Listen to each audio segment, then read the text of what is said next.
Hey, welcome back to JG3 Reviews. My name is James, and here I like to explore the world of fountain pens, ink, and paper. And today we are going to spin the globe and land in Yerevan, Armenia, where you will find a small business called Benu, a pen company that has forged its way and created quite a following by being very unique and art-centered in their designs. They have brought some talents from other industries in the past, arts, watchmaking, things like that. And so they don't just come at you with yet another black pen. Although I like sometimes yet another black pen. That's what I reviewed just earlier this week, and I really liked it. But if you're looking for something with a little bit more color, with a little bit more excitement and some uses of different materials and maybe some artistic themes, Benu is a place you probably need to look. They make some really great pens. Today, for example, we're going to look at their pen called the Astrogem. This is a series of pens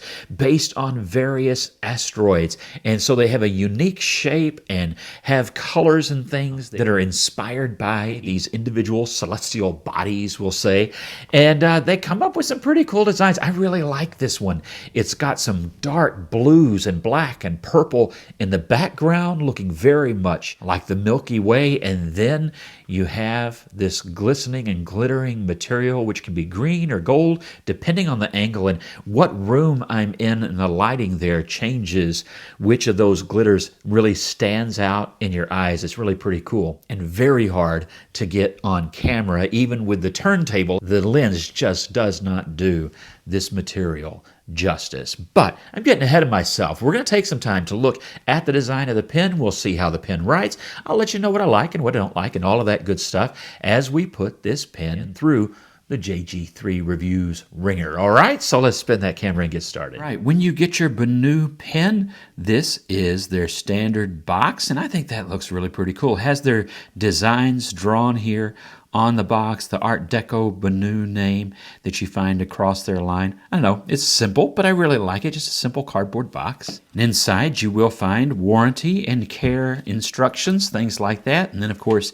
the pen and good old recycled paper for the packing. Might as well reuse that stuff, right? I do whenever we've had to move. I always shred a whole bunch of old junk mail and pack things in that. And then one long cartridge. It does use international standard cartridges, whether long or short. Then we get to the pen, which comes in this little paper burrito. And what a pen that is. Just take a gander at that. Is that not a good-looking material? Really dark black and blue and purple in the base resin. And as you turn that pen, you see there how that purple comes out here at the top of the cap.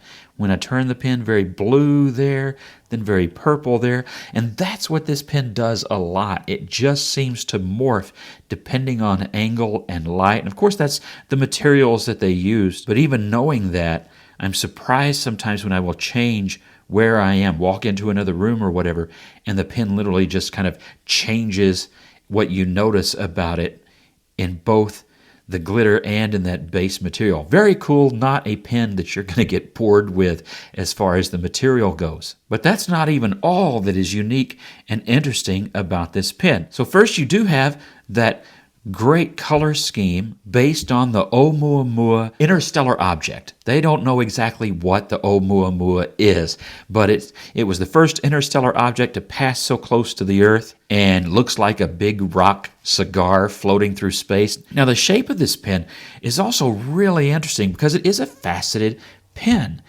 But it's not traditional in the way that it's faceted. For example, if you look at this Benu from my personal collection, this is the Briolette model, and that Briolette is the name for this kind of diamond faceting. Done really well on this pen. You can catch it right there at that angle. Look at that. It not only is faceted in that diamond shape and matching up really well between the two sections of the pen, but you can see that it's also cut inward there so that there's a line that dissects that diamond shape. Just really, really well done, very well polished, and it looks great. And this pen is also space themed. It is the Milky Way, and that is what drew me to this Benu pen. I had wanted to try something Benu for a long time, and when I came across this Milky Way resin, I thought, that's it. That's the one for me. This dark purple and black, the light glistening material, like the very far distant stars, and then this silver metallic material that shines through. I just think this is a very good looking pen, great quality, and has been really performance-wise a fantastic pen. We'll get to that sometime in a review here in the not too distant future. But while that pen has a very traditional style of that briolette faceting, this is very unique. I'm not even sure what I would call the various geometry involved here in this pen, but it is very uniquely done, well done. It's nice because these flat sides make it very stable when you set it on the desk or a table, which is more important than you might first think. You try some pens and they just roll right off. You know what I'm talking about. This has some natural pen stop abilities. They have worked hard to make sure that it is a pen that posts, which that Briolette does not, and I really appreciate that. It posts. Let me just go ahead and show you. It posts, of course, lined up with the nib there, and it's very secure and no rattle, and it's very well balanced. It is a long pen posted, but the way that they've made those facets, it works, and in a way that is not going to be damaging to the material, because that would be important to me, for example. But those facets also mean that at all times, even though, let's say here we have this flat surface catching a whole lot of that light from my lights, you also have this at a different angle, and you're catching all of that material in different ways. And see, that just turned from blue to purple again as I turned it around. It's a distracting pen. It's distracting while you work, but in a good way, right? Really, really nice. Now at the top, we'll go ahead and do our rundown from the top to the bottom of the pen. You have, in this particular pen, no two pens exactly alike, but in this particular pen, you have a good amount of that glistening material. So definitely it draws interest just sticking up out of your pocket like that. They're still going to be able to catch all of the colors involved in that pen. Then you come down to this cantilevered clip, which works just really well. It's sprung and not overly so. The end of the clip goes down into kind of a dimple. You can see it under there.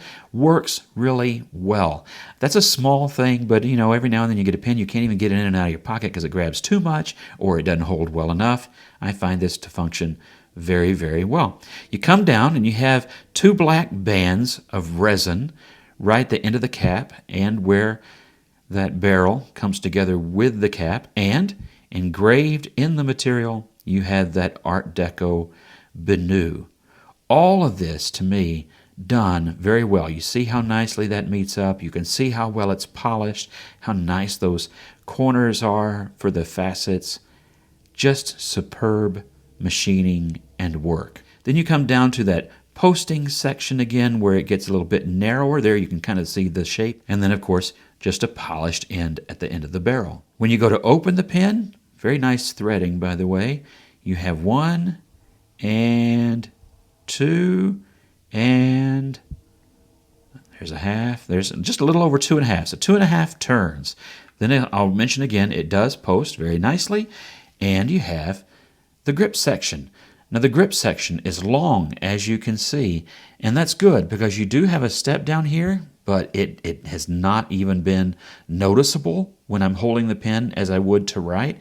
And you have the threads, which are flat and not sharp, but again, not in the way either. That section is really nice and comfortable, and I find the ergonomics of the pen really nice. It is a larger pen, so if I unpost it, really, really nice length. For larger hands, not an issue. The shape of that, even with all that faceting, very comfortable. I really like writing with this pen.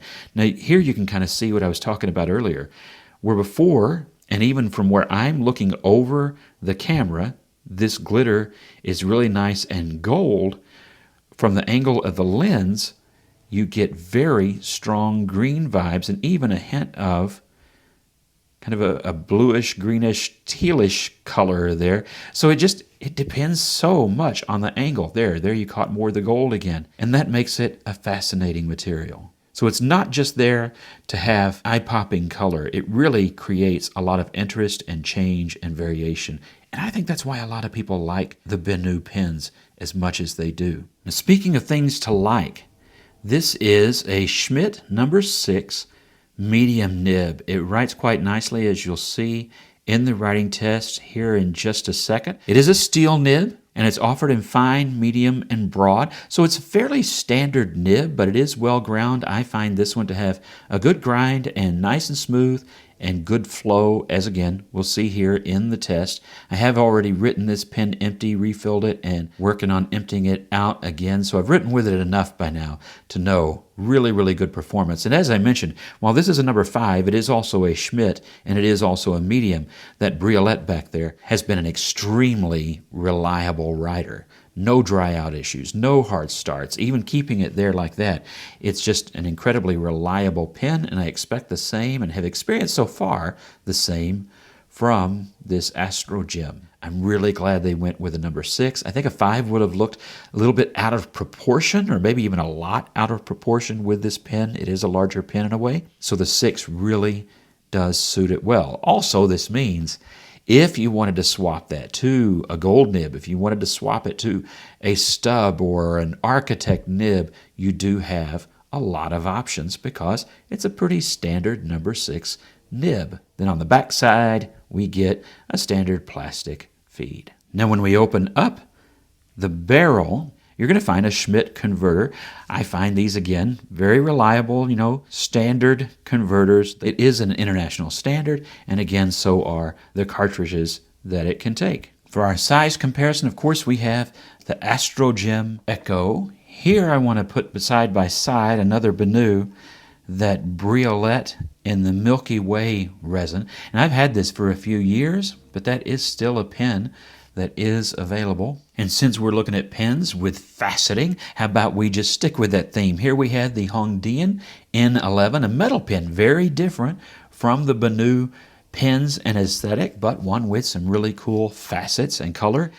And then we have the TWSBI 580 ALR or ALR 580. I can't remember unless I turn the pen over and look at the cap, which order that goes in. But it has facets. That's the point, right? It's also a pen that a lot of you are familiar with in terms of size. So hopefully that gives you an idea of the length of the pen. Not the longest here, but a nice long pen, especially when posted. And as for the uncapped, unposted length, it is actually the longest here by just a little bit, and again, has a really nice balance. It's a great writing pen. All right, and then here there are the pens in their posted form, except for that Briolette, which does not post.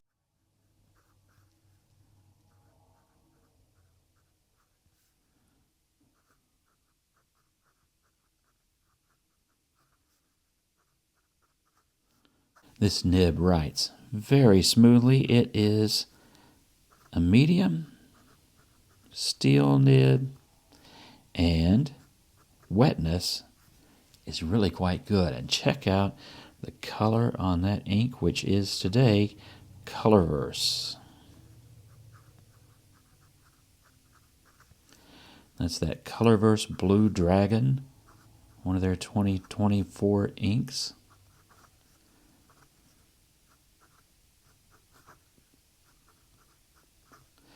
I think this is one of those inks that really goes well in a pen like this. Both of them, you kind of need in a pen this cool, an ink that really stands out, I think. The line variation on this, let's see here. There's a little bit. You can see that, right? By little, I mean minuscule. Very little, not really what you're going for there. This is a fairly stiff nib, I think, but it is nice and smooth. No complaints from me.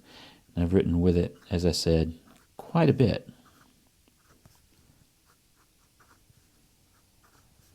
And all that writing has been without issue. Whoops. Now just watch. I just said that, and Murphy is calling his lawyer. Murphy's Law.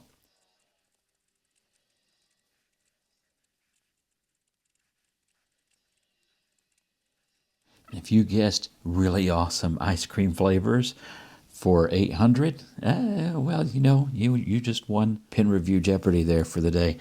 All right, let's do our speed test. Again, the pen, very comfortable, good ergonomics. The nib, nice and smooth. You can probably hear just a little bit of typical Schmidt nib feedback, which is not pronounced and quite minimal. Really, really good writing. Our speed test, we'll see if we can pick up any sweet spots or ink flow issues or something like that. Okay, let's go. This will be in real time.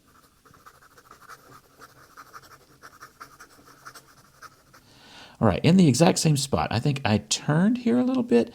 Do an instant replay yourself and see if that's what I did. I felt like I did something. So I don't really remember in any of my writing. Now, catching the sweet spot. So that could be the pen, it could be me. I don't know. Overall, just does really well. Again, I really like it. So positives and negatives, or pros and cons, or likes and dislikes, however you want to word that. It's not going to be just a whole great big long list of back and forth, because in my writing with this pen, I really have not had any glaring faults. Okay, let's start with the negatives. No real glaring faults. I think a perceived negative is maybe in the way that the materials tend to shout, and you either like that or you don't. Let me just say, you need to see these pens in person. I really do think so, because it's just different from the impression that you get online. So if you're in a place where you can do that, at a pen meetup or a store or something like that, that's always best.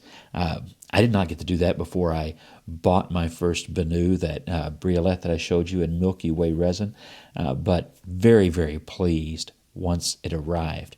It is far better to the eye than you might think, and that's only if you even had a caveat there to begin with. This material too, that bright green with that background, you might think there's a clash. It looks fantastic in person. The way the colors, I know I've said it probably too much, but the way the colors shift and change, and the way you catch one color here and another in another lighting setting is really cool. So that you might perceive it from afar to be an if. However, I would encourage you to check these out anyway if you can. What I have found is very reliable pens, really comfortable in hand, both of them actually, but this one even more. I would say this is just even better writing experience, and that's not because the other one is bad. This I don't know, it hits a couple of sweet spots. Really cool. So positives would be that. Positives would be the design. I do really like this unusual faceting that they've done, and I don't know on paper if I would have, but in reality, yeah, absolutely I do. And a positive for some of you is going to be that you're talking about pens that are really original in their design, really creative, and kind of push some envelopes that you don't always see in fountain pen design, and I think they deserve credit for that as well. They kind of take some risks, and I think with this one, I think it's paid off. It's really a great looking pen, great feeling pen, great writing pen. And then in the process, you do get to support, a small business with names and faces and all of that. This is not made by a corporation that also makes, casserole bins or something like that. This is really creative people working hard to bring you really creative pens that you'll treasure for a long time. And I think that's really cool and a great net positive. So I want to ask you, what do you think? If you were going through their catalog, what pen would you have chosen? What would you have chosen as far as a colorway in the Astrogem series? And do you have a Benu in your collection? Do you foresee having one of these? What has been your experience if you do? Positive, negative, it doesn't matter. I like you to just give me another perspective, because the more voices that give us perspective, it helps people make a good decision. I know I like to listen to several different perspectives before I make a purchase myself. So share those in the comments below. I'm also a little bit curious, because I really batted around here a lot. What ink would you put in a pen that looks like this and has this much dynamics going on? Would you go with just a basic color and just let the pen shine, or would you push the ink envelope as well? All right, share all that in the comments below, and have a wonderful week, and God bless you. I'll see you in the next review.